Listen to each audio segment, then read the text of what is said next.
Plenty at the time there for a minor, but of course my whole status changed.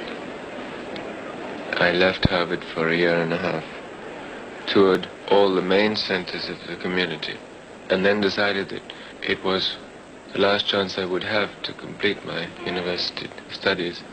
So I went back to Harvard and completed the year and a half in half a year. Of course, at the same time was handling community matters, which was a lot to do. Harvard is a tremendous training, and I think it also teaches you to work under very heavy pressure if you want to get the best out of it. It is, I think, very unique to be able to listen to the greatest authorities on practically any subject which you can imagine. There were some 350 courses being given at Harvard. I audited as many as I could. Of course, I didn't know that I was going to become Aga Khan, so that before my grandfather's death I audited and followed the courses which interested me. Then after his death I audited all those courses which I thought could help me in my work, and I think was very lucky to be able to go there. When I left Harvard, I felt that to go through a day without getting out at all was the most awful prospect. So I decided to take up a sport which I could do regularly. And I went back to skiing. I enjoyed skiing so much that I decided that I wanted to improve, and felt that the best way to reach good standard of skiing was to go in for competition. So I started racing. And I skied for the British team for, I think, 2 years, and was up for the Olympic Games. I did not train, nor did I ski with the purpose of skiing in the Olympic Games.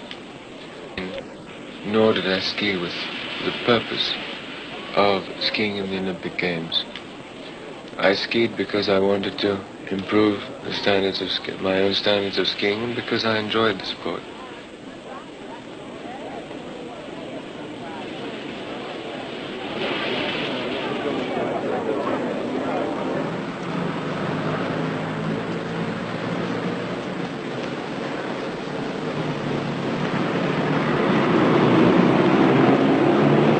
The Aga Khan normally lives in his house in Paris. He's got a racing stable a few miles away at Chantilly, and 10 stud farms, 6 in France and 4 in Ireland.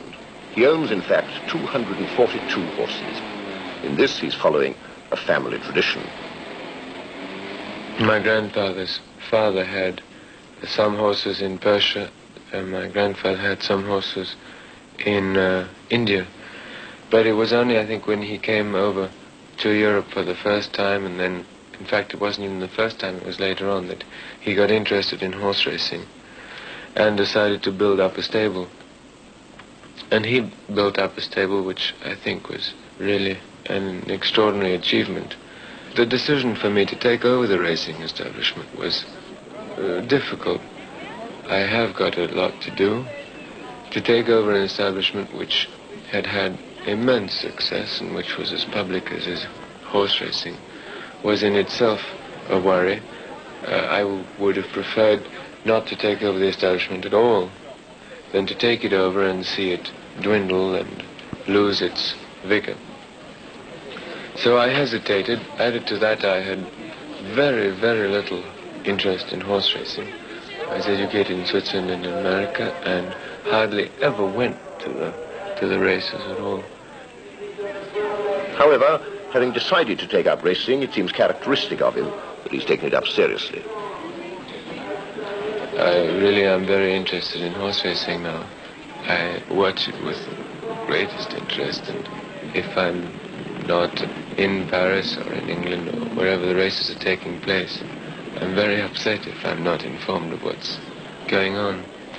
But the problem I had, and I still have, is that my time for horse racing is limited, and I have to fit it into a tight program of work.